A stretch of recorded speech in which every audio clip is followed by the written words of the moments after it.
Hi guys, Lakanchoy at Aquacon 2019. Blockbuster tayo dito sa booth, Reptila booth.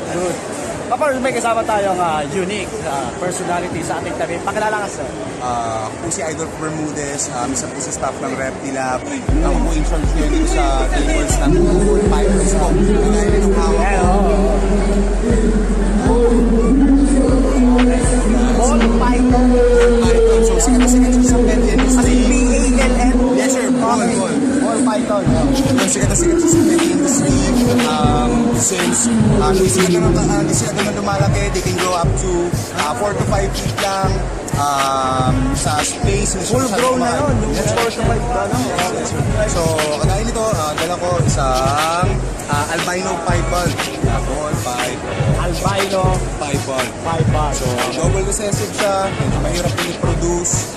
Mahirap i-produce. Paano? Ano sir, kasi bloodline pa rin. Hindi siya makukuha ng isang breeding lang. Kailangan breeding talaga siguro. At least 6 to 8 years bago siya makuha kung gagawin mo siya from scratch. 6 to 8 years. Grabe pala. Yun, so, meron pa tayo. So, labas pa tayo. Sige. Okay. So, ito, meron pa tayo. Isa pa sa sample ng ball python natin. Ano naman siya? Banana pinstripes. Banana pinstripe. Para mukha talaga siyang saging and then yung pinstripes niya kita-kita. Sanay hawakan nyo. Hindi. Actually, Kaya ba ball python kasi nakaganon? yes, defense nila or parang first time defense nila, gagawin nila, lalo pag hindi sila ganun komportable hawakan, they curl up into a ball. So, hindi sila para mangagat-agat.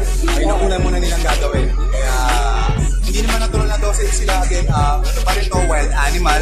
Pero constant handling hanggang maging handleable. Okay. Ako na-enganyo ako dun sa yung katawan niya, plain, tapos parang iba yung ulo. Ano nga ulit, paano nangyari yun? Okay, so ito yung spider bite namin. Piebald din siya. Kagaya sa nung unang pinakita ko sa inyo, pero ang combination naman ito is albino and piebald. Okay. Ito naman is spider and piebald. Spider? Spider Bakit morph. spider? Ayun ang pinangalan ng morph sa kanya, sir. Hindi ko masyadong alam yung history mismo, pero ay nabutan ko na siya, yun ang tawag.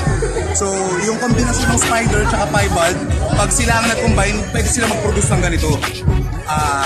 Uno lang kami pattern, so pattern ni spider yung head, tapos all white na yung katawan. Pero hindi ikaw yung nag-ganyan. Hindi ikaw yung nag-ganyan. Yes, sir, yung mga produce na namin to, sir. Kayo na. Kami na po.